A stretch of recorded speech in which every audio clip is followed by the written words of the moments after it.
as to what should be the editorial policy today. So the fact that we now have so many APC members overwhelmingly doesn't mean there will be no debate. If you have been following even debate in the House, you will find that sometimes you can't even distinguish who is PDP, who is APC, in terms of the position that some people take.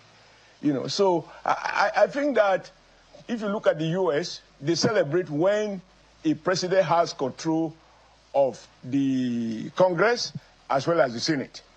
Every government wants that because democracy, yes, I can say, and I've argued that in a sense you can say democracy is not only a means to an end, that is an end in itself, in the sense that the right to contribute, the freedom to express yourself, because even dictators can build roads, even dictators can build hospitals. What dictators cannot accommodate, they don't have the appetite to listen to contestation, to divergent views. And what makes this one more interesting is that, you know, when matured people who have made their mark, you can't say they are hungry. They decide, look, I'm returning to the house I helped to co-found because the reason that forced me out of the house are no longer valid. I want to be part of the movement. My progressive credentials remains the same, and I am returning out. Whether there's cohesion or no cohesion, was Atiku Abubakar coerced by Tinubu to come my journals in ACN? I was governor in ACN then, so I am familiar with the issue.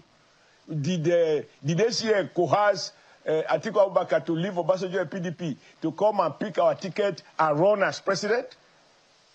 Now, did we force him, coerce him to return, to leave our party and return back to PDP? To go and contest with, I believe, Jonathan?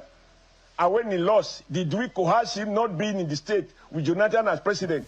Did we have the instrument to coerce him to come back to APC to contest the primaries against General Buhari, who later became the president, and now former President Buhari? So where is cohesion? I think the best person who can write a book on why people decamped should be the former Vice President Atiku Abubakar.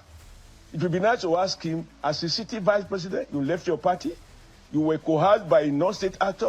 So I don't want to discuss all the other one, because when you discuss this in the media, I often ask, we have my very dear friend, Peter Obi, who governed Anambra for 8 years. When he was there, he was already wearing Ojuku's symbol. When he left, he joined PDP. When he lost PDP, he went back to Labour. And now, I don't know what he's doing in Labour, and that I hear about the obedient movement now. I don't know whether that is good. All right, distinguished. So all of these people who talk now about Decamped, check their history.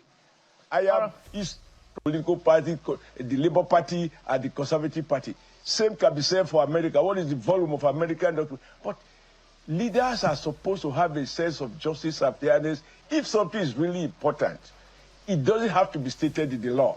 By human behavior, custom, and tradition, a couple of issues are better resolved that way.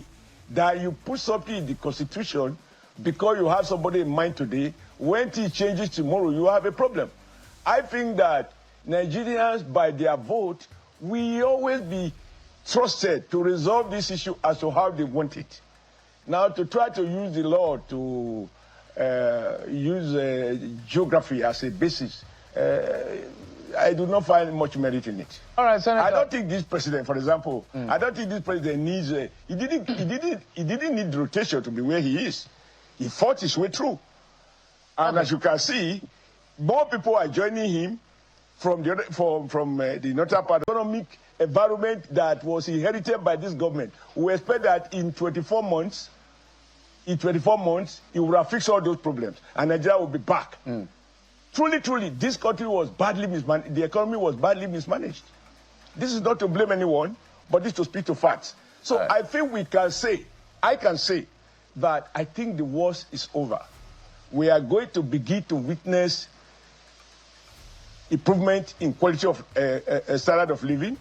I expect that all the other players of labor who are benefiting from some of the courageous decisions that the president has taken will ensure that, talking about trickle down, for me it's not trickle down, that they pay living wage Because when you pay workers living wage, the money they earn, the only people who look inward in their consumption pattern are salary earners. So when they are able to, those who started defection, the most popular one in the history of Nigeria is His Excellency Atiku Abubakar. When as a sitting vice president of Nigeria, he decamped from PDP to ACN, which is now part of APC. Was he coerced by ACN that was then led by Bola Tinubu, Asiwaju Tinubu, not a non-state president as of that time? So that we have to settle all these arguments about whether there's cohesion or no cohesion. Was Atiku Abubakar coerced by Tinubu to come my join us in ACN? I was governor in ACN then, so I am familiar with the issue. Did ACN coerce Atiku Abubakar to leave Obasanjo and PDP to come and pick our ticket and run as president? Now, did we coerce him to return to leave our party and return back to PDP to go and contest with Abili Jonathan? And when he lost, did we coerce him not being in the state with Jonathan as president? Did we have the instrument to coerce him to come back to APC to contest the primaries against General Buhari, who later became the president, and now former President Buhari? So where is cohesion? I think the best person who can write a book on why people decamp should be the former